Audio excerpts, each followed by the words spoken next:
le 20 mars 1929 à Monesty-le-Percy. Là-haut sur la route nationale où je vous avais, là je vous disais qu'il y avait ma sœur. C'était ma maison maternelle. Donc vous êtes resté toujours au pays? Toujours au pays.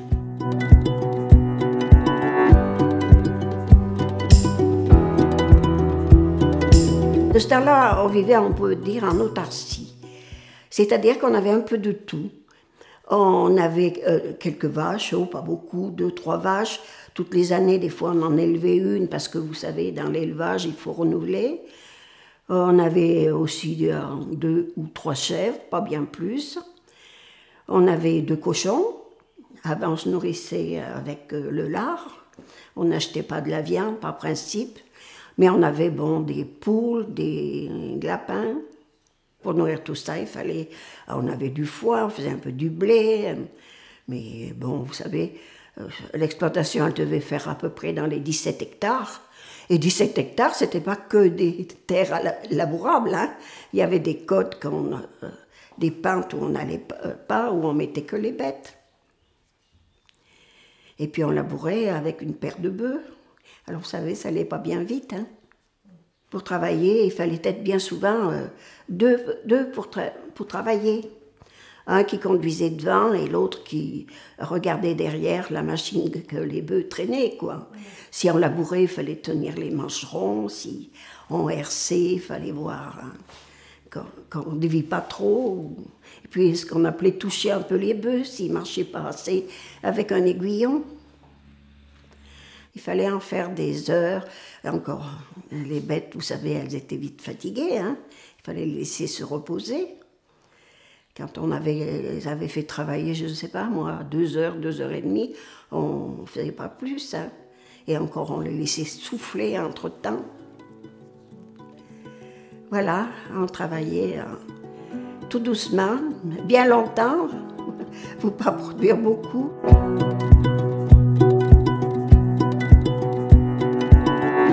Plus longtemps avant, presque tout le monde, ou dans tous les villages, il y avait un four. Les gens faisaient leur pain. Donc, pour avoir la farine, on avait un moulin là-bas, vous savez, à recours. Alors, ils nous donnaient la farine, ils nous donnaient ce qu'on appelait le son, c'était l'écorce du blé, qu'on faisait manger aux cochons. Et puis après, on faisait le pain, et après, le boulanger puis arriver, il nous faisait le pain, mais on lui donnait la farine, nous. Alors, quand on allait chercher le pain, on avait un carnet, et puis le boulanger nous marquait, on avait pris... C'était toujours des pains qui devaient faire 1,5 kg, vous savez, passer 2 fois par semaine. C'était des miches longues au moins comme ça, larges comme ça. Et il nous marquait le pain, et puis on lui portait de la farine pour qu'il y en ait assez, plusieurs fois dans l'année. De la farine pour faire du pain, je ne sais pas comment on dit, si c'était pas 100 kilos de farine faisait 130 kilos de pain. Parce qu'on ajoute de l'eau. De ce temps-là, ils comptaient comme ça, mais aujourd'hui, je ne suis pas sûre que les boulangers vous feraient ce compte, hein. Enfin bref, voilà. Et pendant la guerre, ça s'était beaucoup repris de faire son pain. Parce qu'on arrivait à avoir de la farine un peu blanche, alors que le pain qui était vendu dans le commerce de ce temps-là, il y avait beaucoup de sang, et il n'était pas bien bon, forcément, pas bien levé, pas bien. Alors que nous, on avait la possibilité d'avoir de la farine à peu près correcte, et notre pain était bien meilleur. Alors les gens avaient repris de faire leur pain, et un jour par semaine, il venait un monsieur qui venait faire chauffer le four. Tout le monde portait un peu du bois, et tout le monde après apportait son pain, et le monsieur le mettait dans... Il surveillait la cuisson, et puis après, on allait chercher, puis voilà. On payait quelque chose au monsieur, puis voilà.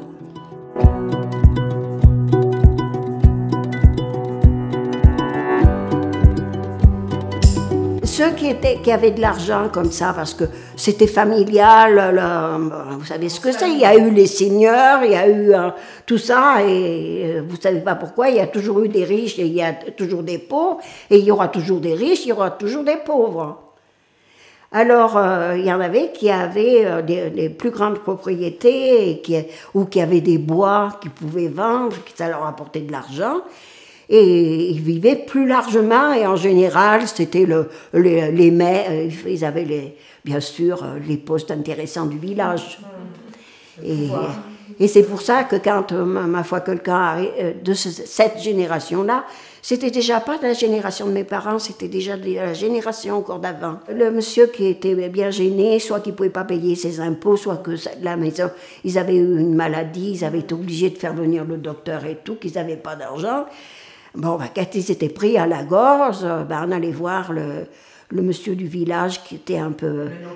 Le notable, disons oui. Eh bien, le monsieur, le chapeau à la main, mon Dieu, monsieur X, si vous pouviez me payer un peu d'argent, j'ai eu la maladie à la maison, ou les bêtes ont crevé, mon cheval a crevé, ou mes bœufs.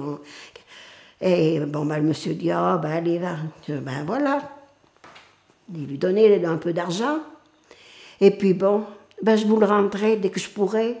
Et puis l'année d'après, elle était aussi mauvaise. Il ne pouvait pas rendre.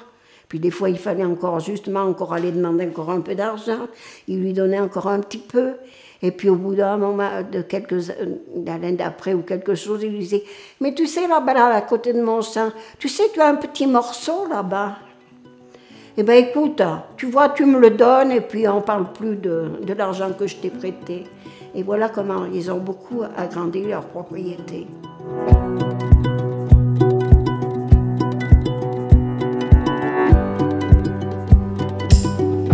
Pendant la guerre, M. Debon, il a été prisonnier. Et ben, nous étions un peu cousins, mais enfin, bon, surtout. Et mon père aidait beaucoup Madame Debon, qui était toute seule. Alors, elle avait encore quelques vaches. De ce temps-là, il n'y avait pas l'insémination artificielle. Il fallait 2 casters emmener les vaches au taureau, au monetier. Et mon père était comme elle lui demandait le service de lui descendre sa vache à pied, avec une corde autour des cornes. C'était pas toujours facile, hein, elle ne voulait pas toujours suivre, de descendre sa vache au taureau.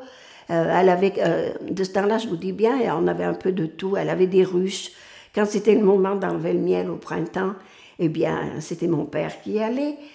Bien souvent, elle avait recours à mon père. On se donnait facilement la main, comme ça. Comme on avait des bœufs. Quand on labourait, qu'on labourait une luzerne, eh bien, une paire de bœufs, ils n'y arrivaient pas. Parce que vous savez, si vous connaissez un peu l'agriculture, la luzerne, elle a une grosse racine, comme ça. Et ça tient beaucoup, il y a encore des petites radicules qui partent de chaque côté, et c'est très dur. Alors, on mettait, ils amenaient leurs bœufs, et on mettait 4 bœufs pour labourer.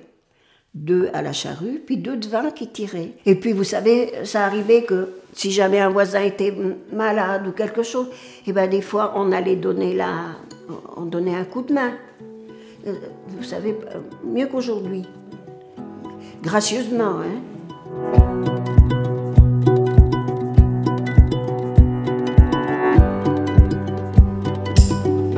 On moissonnait ensemble. Parce que de ce temps-là, on n'avait même pas ce qu'on appelait une lieuse. On faisait avec la faucheuse qu'on adaptait un appareil, on appelait ça, qui permettait, avec la lame de la faucheuse, d'en couper. Et derrière, ils avaient mis comme des baguettes en bois, et le blé se couchait là. Et au moyen d'une pédale, ils faisaient relever donc ces petites palettes de bois. Le blé se couchait dessus, puis quand il y en avait un petit peu, eh bien, avec la pédale, il a lâché, et ça tombait à plat, et les épis restaient sur place. La faucheuse continuait, et on faisait ce qu'on appelait des gerbes. Et là, maintenant, après, quand on avait fait ces gerbes, il fallait les lier. Alors, on prenait une poignée d'épis, et il fallait bien sûr se courber jusqu'à la terre, passer ce petit bouquet d'épis avec la paille, qui était comme ça, on passait dessous, et on revenait, et d'une certaine façon, on tournait comme ça, les épis faisaient arrêt, on tournait autour des épis, et puis le bout de la paille, on le passait dans le cercle qu'on avait fait. Et ça tenait les épis serrés comme ça, ce qu'on appelait des gerbes. Alors après ces gerbes, quand on avait fini le champ, il fallait être nombreux pour faire ça, parce qu'on faisait le tour du champ comme ça. Alors il fallait être quelques-uns. Alors c'est pour ça qu'avec les voisins, on s'aidait. Alors une fois c'était chez nous, une fois c'était chez eux. Et quand on avait fait les gerbes, comme ça, il fallait les ramasser. On les mettait comme un grand rond, là, et on faisait ce qu'on appelait les gerbiers.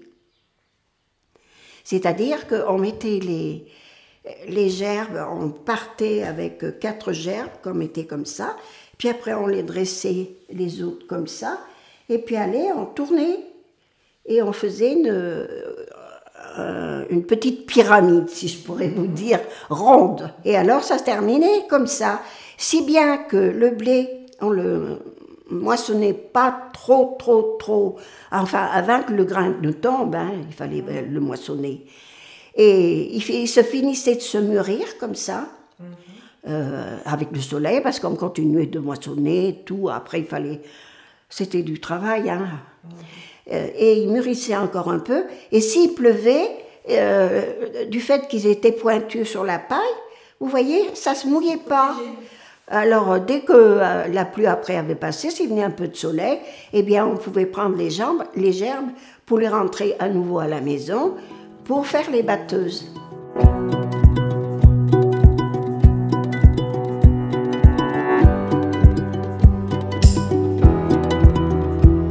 On avait une batteuse pour la commune, que c'était un monsieur qui la menait, un monsieur de la commune qui n'avait pas trop de terre et que ça lui permettait de joindre les deux bouts.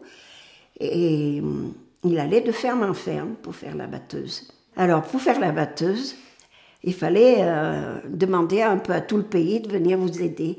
Il fallait être au moins 16 ou quelque chose comme ça. Eh bien oui, parce que donc on avait rentré les gerbes à l'abri. Il fallait donc, on les avait empilées sous un hangar, ou alors si on n'avait pas assez de place, on faisait ce qu'on appelait une gerbière, c'est-à-dire qu'au lieu d'être un petit tas comme dans les champs, on le faisait beaucoup plus gros pour pouvoir mettre toutes les gerbes. Et alors il fallait déjà 2 à 3 hommes là-dessus pour balancer les gerbes avec une fourche sur la batteuse qui était haute. Alors après, sur la batteuse, il fallait couper le lien. C'était des fois des femmes qui le faisaient. Moi, je l'ai fait très jeune aussi, vers les 13-14 ans. On avait un petit tranché et on coupait le lien à côté du monsieur qui, lui, prenait le blé, comme ça, le faisait glisser et l'enfournait, si on peut dire, dans le tambour où il était brassé. Alors, d'un côté sortait le blé et derrière sortait la paille.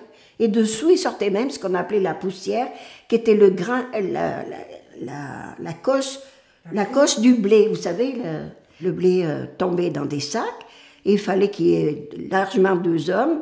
Et des fois, quand c'était loin pour porter dans les greniers, il en fallait 3.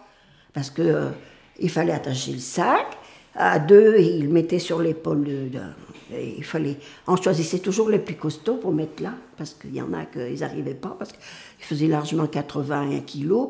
Et si on les vendait, il fallait faire ce qu'on appelait des balles, qui faisaient 100 kilos.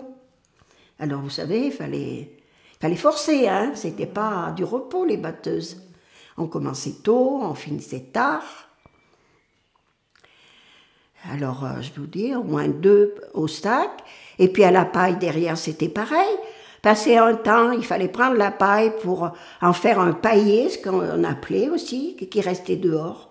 C'était pareil, ils mettaient un mât au milieu, et puis on mettait de la paille tout autour, comme ça, en allant toujours, en diminuant, pour que ça fasse comme ça. Maintenant, c'est la moissonneuse-batteuse qui passe dans les champs. Il y a une remorque à côté, vous n'avez pas besoin du voisin pour faire ça. Hein. C'est-à-dire qu'aujourd'hui, des paysans, il n'y en a plus, presque plus. Avant, il y a seulement 20 ans, 25 ans, 30 ans, là, dans le hameau, nous étions que des paysans qui travaillaient. Alors, nous étions tous égaux, on parlait tous, enfin, j'allais dire presque la même langue, façon de dire, quoi, de la même chose, du même métier. Alors qu'aujourd'hui, on est entouré avec des gens qui n'y connaissent rien, ou il faut une bricole de jardin, mais c'est tout, hein. Ça a complètement changé.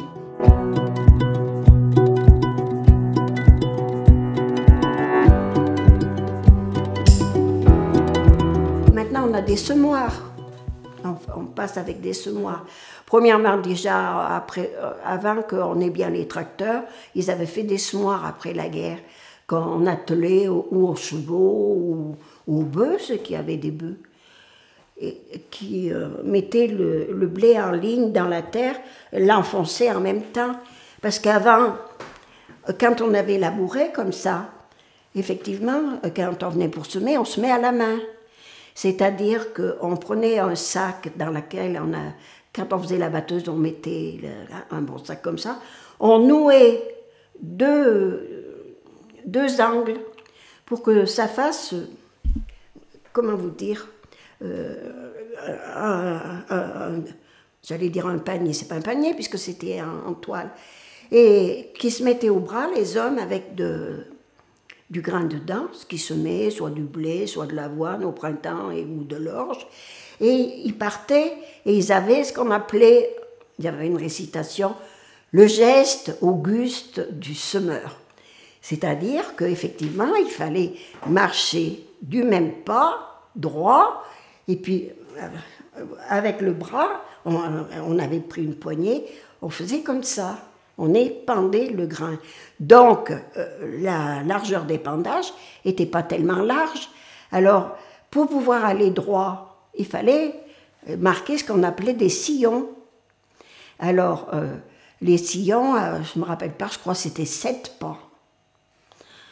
Alors, on comptait du bord du champ, on comptait 7 pas, et là, soit on mettait un buis, on coupait des branches de buis, hein, pas très très grandes, quoi, de 50 cm par là ou un peu plus. Et on mettait un buis, et puis après on avançait un peu dans le champ, en face, et on recomptait 7 pas de la bordure, et on mettait un buis jusqu'au bout du champ, pour le dire d'avoir un guide. Parce que vous savez, c'est pas évident de partir. Et surtout, des fois, les champs ne sont pas vraiment droits. Chez nous, comme on a des petits champs, on a des côtes et des machins comme ça. Alors, on marquait ce qu'on appelait des sillons. Et après, le semeur, donc, dans le sillon, il passait 2 fois. Il allait et il revenait. Et après, ce grain, il était sur la terre. On repassait avec les bœufs et ce qu'on appelait derrière, attelé à une herse. Et puis après, des fois, on passait encore le rouleau dessus. Alors, vous vous rendez compte un peu. Maintenant, cette opération se fait en une seule fois.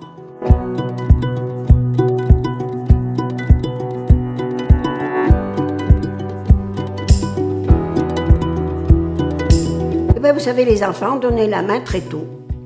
On ne faisait pas comme maintenant, que lorsqu'ils sont le mercredi, il faut qu'ils fassent du sport, ou c'est les copains qui viennent. Toute petite, je me rappelle, j'avais peut-être 6-7 ans, ben, j'allais avec mes parents, par exemple. Comme chez nous, il y avait beaucoup de pierres. Quand on avait labouré, on ramassait un peu les pierres pour que ça soit un peu plus nivelé, un peu plus comme ça. Eh bien, on les suivait, ben, on ramassait un peu des pierres, on les mettait dans le tombereau à notre rythme, quoi. Où on allait garder les vaches avec la personne qui allait les garder. Et puis après, dès qu'on a été un peu plus grand, si les parents n'étaient pas trop loin, ben on les surveillait nous et les parents avaient un œil sur nous. On commençait à travailler des troupes. Je sais que quand on arrivait par là au mois de mai ou juin, qu'on allait encore à l'école, parce que avant les vacances, elles étaient un peu plus tard que maintenant. Je crois qu'elles commençaient que le 14 juillet. Eh bien, quand on arrivait de l'école, les parents, des fois, étaient après fanés, eh bien, on surveillait un peu les vaches, tout en faisant au crayon les premiers brouillons des problèmes qu'on nous avait donnés ou du devoir qu'après on relevait quand on arrivait à la maison. Mais quand même, on allait à l'école. Je vous dirais que quand même, quand des fois on arrivait au mois de juin, presque fin juin, eh bien, des fois, les parents nous gardaient à la maison.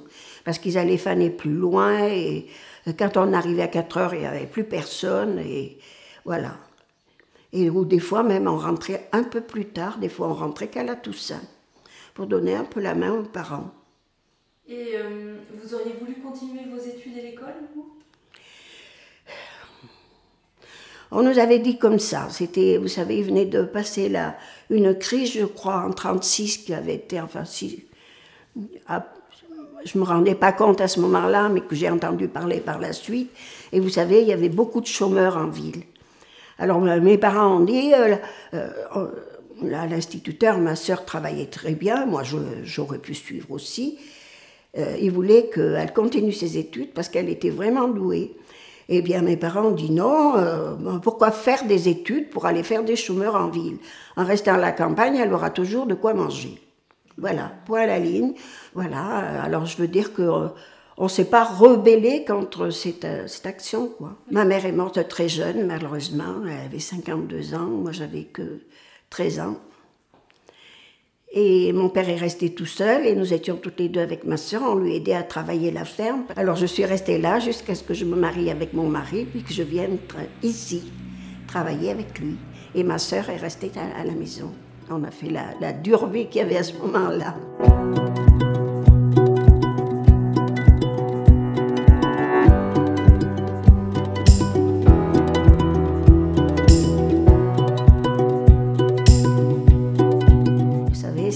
Pas comme aujourd'hui, hein, les belles filles aujourd'hui, les belles-mères, elles ne voient pas d'un bon oeil, mais de ce temps-là, bah, c'était comme ça. Hein, et puis on prenait la chaise au bout de la table et puis on ne disait rien, on suivait le mouvement.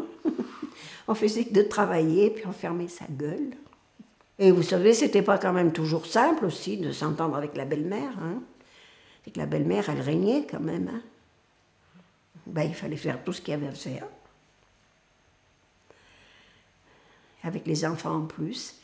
Alors on vivait ensemble, bon, bah, la belle-mère des fois elle restait un peu plus à l'intérieur, c'était la belle-fille qui allait un peu plus puisqu'elle était plus jeune, la belle-mère gardait les enfants, c'était pas la mode qui est comme maintenant, puis on n'avait pas les moyens, on n'aurait pas eu les moyens de les mettre là, comme maintenant dans les crèches, on n'avait pas les allocations familiales, où elles sont venues qu'après, on n'était pas gâtés comme aujourd'hui. Hein.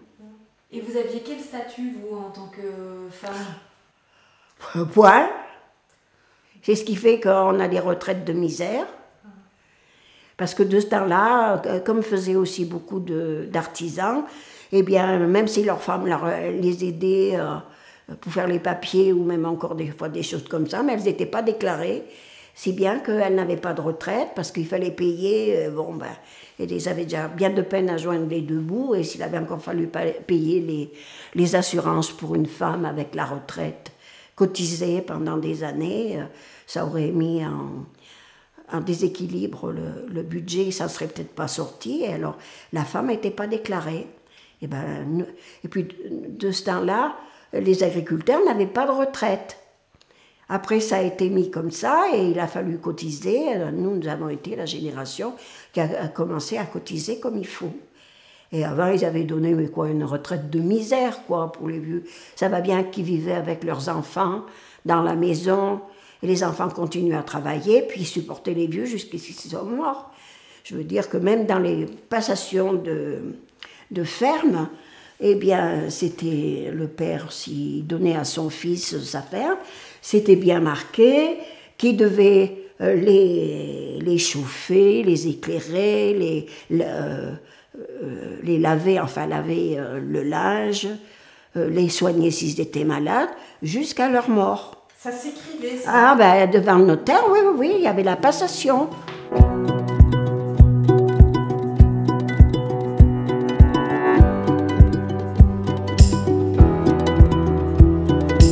Nous avons lancé cette ferme parce que quand nous l'avons pris, comme je vous dis, mon beau-père faisait la charpente, et puis après la guerre est arrivée, il n'y avait plus de matériaux, il avait pris du poids, et il travaillait plus de son métier, quoi. Alors il travaillait un petit peu sur la ferme, mais vu qu'il avait beaucoup pris du poids, il avait des difficultés pour travailler, alors il gardait un peu les vaches quand il pouvait, et puis c'était tout, quoi. Et c'est mon mari qui avait pris, et puis bon, après on a essayé de se développer, je vous dis bien. Après la guerre, il y a une évolution quand même dans l'agriculture, alors on a essayé de suivre, si on peut dire. On a acheté un tracteur, il en a fallu 2, il en a fallu 3, Il a fallu acheter les charrues, les herses. Alors, j'aime autant vous dire que l'appareil ménager dans les maisons, on l'a eu tardivement. Hein. On n'a pas acheté les premières machines à laver. Hein. Le tracteur d'abord. Oh, c'était le matériel agricole d'abord. Ben, ça permettait de travailler. Petit à petit, on est arrivé à acheter une lieuse déjà pour les gerbes. Elle se liait toute seule, mais il fallait toujours les ramasser, et puis on faisait toujours la batteuse comme ça. Et puis après, les moissonneuses-batteuses sont arrivées. Et puis après, nous avons acheté un tracteur, bien sûr. Il se faisait la promotion après la guerre, vous savez, des matériels nouveaux. Alors, ils voulaient nous les faire acheter. Alors, on nous donnait des possibilités d'emprunter pour acheter un tracteur. Alors, bon, comme quand on a emprunté, il faut rendre. Alors, vous savez, ça entamait déjà beaucoup l'argent qui rentrait. Hein. Mais en attendant, on était mécanisés, c'est-à-dire qu'on pouvait aussi travailler davantage. C'est qu'un tracteur, pourvu que vous lui mettiez de ce temps-là, ça avait commencé avec de l'essence, il pouvait travailler 12 heures ou 14 heures d'affilée. Tandis que quand on avait des bœufs, quand on les avait fait travailler 2 heures le matin ou 2h30, puis 2h30 l'après-midi, quand ils s'étaient bien reposés, puis avoir mangé à midi, c'était tout ce qu'on pouvait faire. Alors vous comprenez, on ne faisait pas des hectares de culture. Et tout ça, en achetant, on a été obligé de faire davantage de louer des terres quand on pouvait louer des terres. Et là a commencé que vu que les enfants étaient partis aux écoles, ils ne sont pas revenus travailler à la terre. Et les parents, quand ils n'ont plus pu travailler, ils ont donné à louer leurs terres à ceux qui restaient pour travailler. Alors les fermes se sont agrandies comme ça. Et bien sûr, quand vous aviez un tracteur, bon, c'était une chose, mais il fallait ce qu'il y allait derrière, c'est-à-dire une charrue, il fallait acheter la charrue, il fallait acheter la herse, il fallait acheter les rouleaux. Alors là, il y avait un peu une coopérative, parce que comme les rouleaux, ça travaille pas beaucoup, ça travaille à l'automne et au printemps, et ils achetaient en commun. Les paysans de la commune. Puis chacun le prenait à son tour quand il avait, parce que tout le monde n'avait pas besoin des fois le même jour. Enfin, puis ça, ils s'organisaient. Hein. Voilà comment on est arrivé à petit se moderniser. Alors, quand on a acheté au départ, on n'achetait pas trop gros, pas trop. Et après, toujours, il a fallu acheter plus fort. Ce qui allait derrière, c'était plus grand. Avant, nous avons commencé de labourer avec 2 socs au tracteur. Et puis après, maintenant, mon fils, il a une 4 socs. C'était mal vu à la campagne d'emprunter. Et vous savez qu'il y a plus d'un jeune qui a emprunté pour acheter le premier tracteur, et les parents, j'allais dire, ils hurlaient. Les parents ne le voyaient pas d'un bon oeil. Hein. Emprunter, c'était plus bas que terre. Hein. Les gens qui empruntaient, c'était des gens de rien, enfin, des gens qui... Ils étaient vus d'un mauvais œil. Et les parents n'étaient pas toujours tellement d'accord pour que les jeunes empruntent.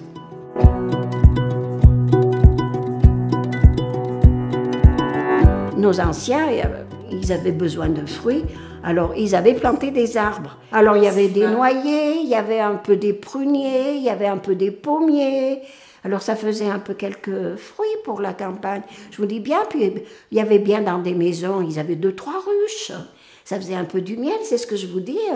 Les gens se nourrissaient de la ferme, quoi. Seulement, avec l'agriculture qui s'est faite après avec les machines, il ne nous fallait pas des arbres dans les champs.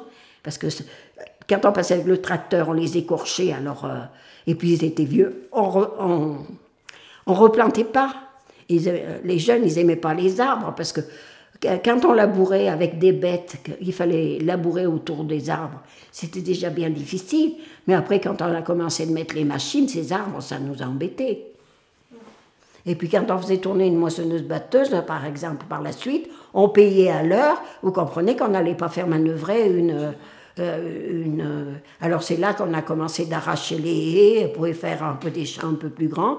Parce que chez nous, chaque champ avait ce qu'on appelait un clapier. on mettait les pierres. On appelait ça un clapier, alors que normalement c'est la maison des lapins, quand on parle français. Et puis il poussait quelques buissons autour, parce qu'on avait tellement des pierres qu'il fallait ramasser un peu les pierres.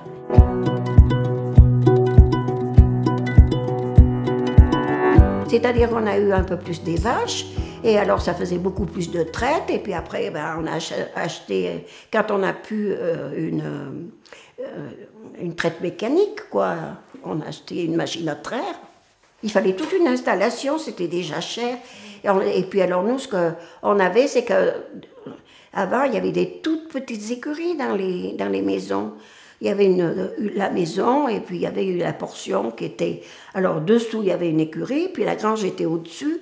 Et dans la voûte de l'écurie, il y avait ce qu'on appelait des trapous, c'est-à-dire des ouvertures carrées comme ça, peut-être de 50 sur 50, dans laquelle on faisait passer le foin, que le foin était en vrac à ce moment-là. Alors pour donner les vaches, il y avait ce qu'on appelait les râteliers dedans. On faisait passer le foin de la grange dans les râteliers. Et les vaches, elles mangeaient comme ça. Mais ces petites écuries, après, il a fallu avoir davantage de vaches, parce que c'est toujours pareil, on avait des besoins autres, et il fallait mettre l'essence dans les tracteurs, et puis il y avait les assurances qu'il fallait prendre, que dans le temps, on n'avait pratiquement pas, ou juste un peu l'assurance incendie pour la maison. Et avec les bêtes, il y avait les voitures, il fallait prendre des assurances au cas où une bête endommagerait une voiture, le chien ferait tomber une personne.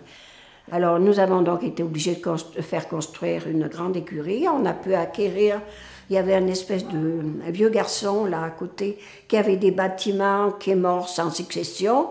Et on a pu acheter cette grande maison qui était à côté mais qui était en ruine, que nous avons démolie, et on a fait faire une écurie qu'on pouvait dire à ce moment-là moderne, quoi.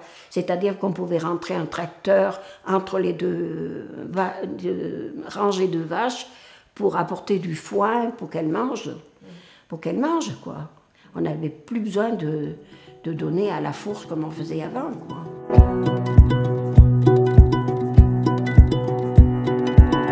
Nous, on ne peut pas dire que nous soyons dans des pays de production. On vivote. Les notaires, elles sont difficiles à travailler, il y a des pierres, on a un climat, comme je vous dis, qui est sec. Alors, les rendements... Alors, après la guerre, on nous a incité à mettre beaucoup d'engrais pour faire pousser. Effectivement, ça a été... le rendement avait bien changé. Et tout le monde n'a pas été... c'était encore une dépense supplémentaire, et tout le monde n'a pas commencé en même temps. Il y en a qui l'ont fait, puis d'autres qui ne l'ont pas fait. Puis ceux qui ne l'avaient pas fait, quand ils ont vu que le voisin, il avait une belle récolte, et qu'eux, c'était beaucoup moins parce qu'il y avait de l'herbe dedans, et bien l'année d'après, ils ont fait. C'était cher quand même, l'engrais. Si ça rapportait un peu plus, vous savez, c'est toujours pareil, hein. Ça fait plus de travail, et puis si vous additionnez bien, et additionnez ce qu'on avait acheté, et puis ce que ça avait rapporté, des fois ça valait à peine la peine. On désherbait les blés au printemps. Avant, ça ne se faisait pas. Ce qu'on faisait pour essayer qu'ils aient moins d'herbe, on les herçait. Ça arrachait de l'herbe. Parce que le blé, lui, il fait un peu des mottes, et les racines s'étalent bien comme ça. Alors le blé résistait mieux que l'herbe, des fois ça l'arrachait. Enfin, on faisait ça. Et après, on passait le désherbant, et il n'y avait plus une goutte d'herbe dedans. Bon, il fallait encore payer le désherbant, il fallait encore le passer, ça faisait des frais. Parce que là, on avait déjà les tracteurs. Il fallait avoir l'appareil, et bien c'était pareil, on avait acheté un appareil pour toute la commune. Et c'était même mon mari qui allait faire chez tout le monde, parce qu'il fallait le régler, le débit, ceci, cela, et tout. Alors bien sûr, dans les blés, dans les céréales, il n'y avait plus d'herbe, elle rapportait davantage. Et puis là-dessus, on mettait encore de l'engrais pour faire pousser, et on avait beaucoup augmenté le rendement. Comment vous avez connu que les pesticides, les engrais existaient? Comment... Oh, mais on était sillonnés par les... comment on dit, les gens qui viennent vous voir là pour vous vendre. Les commerciaux? Les commerciaux, oui, voilà, vous avez dit. Vous savez, on en avait souvent à la porte. Et puis même après, il y avait des dépôts là, comme chez Martinello, où on porte encore le grain aujourd'hui. Eh bien, ils les vendaient, les pesticides. Et ils faisaient des dépôts, comme ça on les trouvait à la coopérative, à Mince aussi. Et vous savez, le réseau s'était bien étalé, hein, croyez. C'est que ça rapportait gros hein, aux fabricants.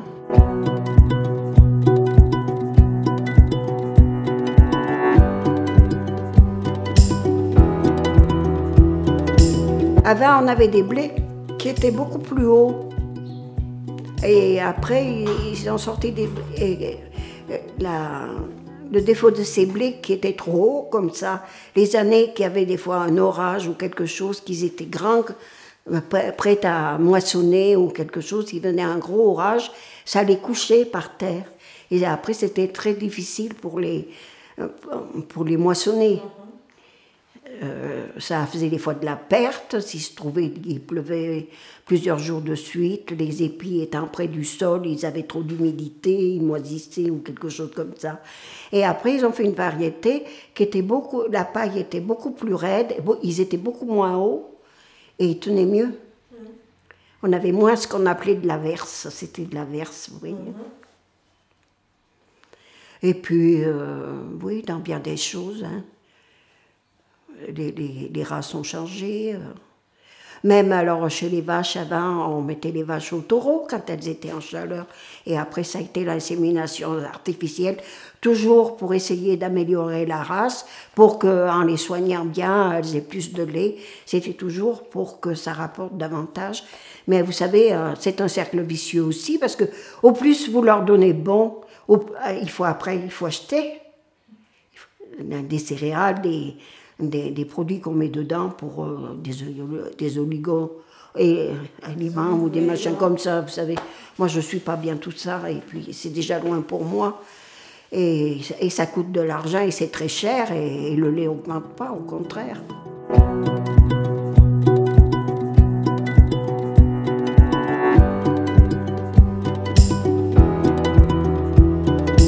Et puis maintenant, nous avons fait l'inverse, c'est-à-dire que nous sommes en bio. On ne met plus d'engrais, on ne met plus que du fumier. Alors ben, on a retourné baisser. Votre fils, il est en bio? Ah oui, ça fait déjà longtemps. Oui, les vaches sont en bio, toutes les céréales, il faut que tout soit en bio. Comment ça se fait qu'il a fait ce choix? Eh bien, parce que c'était la propagande, puis qu'on a compris que quand même tous ces pesticides aussi n'étaient pas bons. Pas bons pour la terre et pas bons pour les hommes. Même ceux qui les manipulaient. Il promettait de payer légèrement plus quand c'était en bio, et voilà pourquoi il s'est tourné en bio. Et on avait un peu des aides aussi, je crois. Puis on comprenait qu'effectivement, c'était bien beau de répandre des... Mais ça nuisait à tout. Vous voyez, les abeilles meurent, tout change, quoi.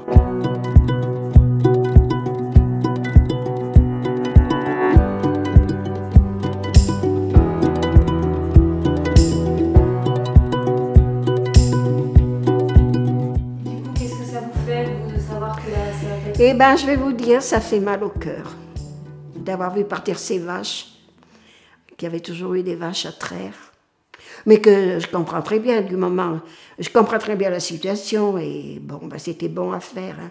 Mon fils, il faut qu'il s'économise, alors il fallait entreprendre de gros frais, et du moment que les enfants ne veulent pas rester, on ne va pas jeter de l'argent, emprunter pour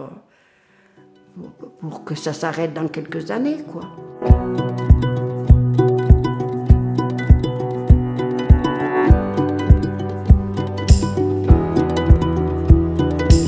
C'est cette évolution qu'il y a eu là, en affaire de 50 ans, qui, quand j'y pense, je dis, mais quand même, nous avons été vraiment à l'époque charnière des changements. Hein. de ce qu'il y avait avant, de ce qui se fait déjà aujourd'hui. La vie n'est plus la même, absolument plus. Il faut essayer par tous les moyens d'avoir un peu d'argent du fait qu'on n'arrive pas à vendre nos produits au prix réel qui coûte.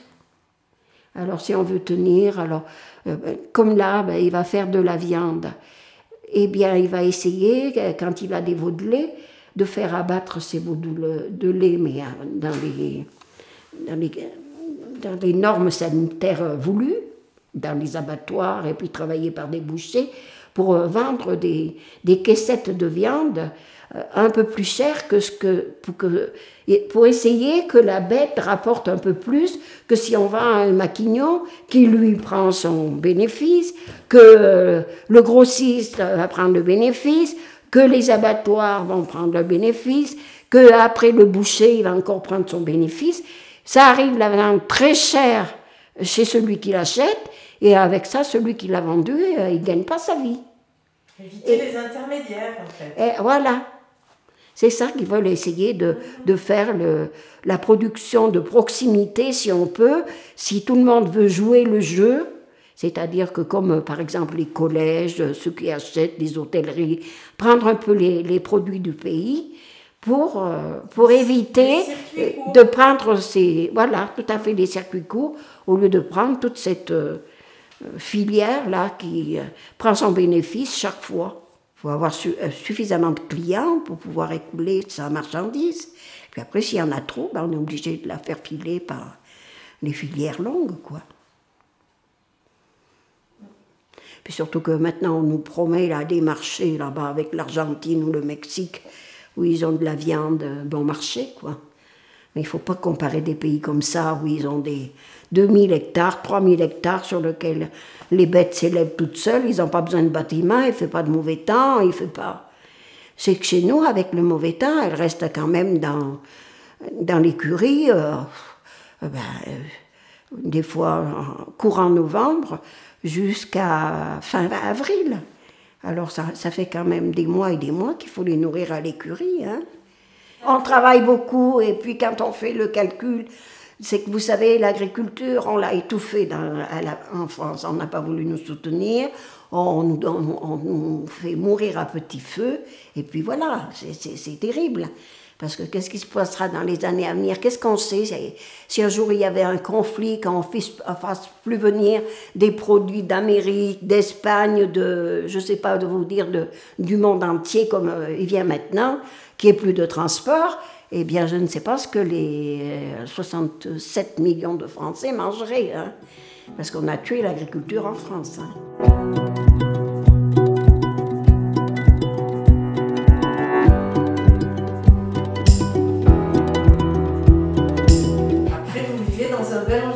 Qui n'a pas trop changé finalement. Le paysage autour de chez vous. Ah ben non, les montagnes y sont toujours. Hein. Et puis alors on a la chance de vivre dans un beau pays. Hein. Quand on a eu un petit peu l'occasion de sortir un peu, quand il y a eu les voitures un peu plus loin que le Trièves, on s'aperçoit qu'à bien des endroits, c'est pas joli comme chez nous. Hein. Quand même, nous avons des belles montagnes, mais elles sont pas trop près de nous. Enfin, c'est un beau cirque, quoi. Nous habitons un beau pays, et c'est en prenant de l'âge que je m'en suis aperçue. Avant, on travaillait tellement. Mais vous savez qu'il y en a qui sont bien étonnés. Avant l'été, les gens qui venaient déjà un petit peu en vacances, pour meubler leurs vacances, ils montaient à la cime des montagnes que nous avons là, qui sont pas trop hautes et tout. Et ben, vous voulez que je vous dise que moi, les montagnes, j'y suis jamais montée dessus, parce que l'été, on avait du travail au-dessus de la tête, hein, plus qu'on pouvait en faire, et qu'on était fatigués, je vous dis pas. Alors nous, on n'avait pas le temps d'aller courir quand il faisait beau temps à la cime des montagnes. Moi, j'y suis pas montée, alors que des gens, oh là là, nous sommes montés à Barral, oh, on y est monté plusieurs fois, on est allé là, on est allé là. Nous, rien du tout. C'est comme les Parisiens qui sont jamais montés sur la Tour Eiffel. Eh bien, je vous dirais que nous, c'était pareil. Mais ça s'expliquait du fait que nous, l'été, on avait beaucoup de travail, il fallait travailler, et que on était bien fatigués. Et puis, vous savez, on travaillait. Avant, on gardait les vaches au champ, il fallait les surveiller. Mais c'était toute la semaine, le samedi, le dimanche. Ça ne changeait rien, il fallait sortir les bêtes. Qu'est-ce que vous voulez aller? On n'avait pas le temps, nous, de pouvoir aller sur les montagnes. Non, on ne peut pas s'imaginer le travail qu'on a fait.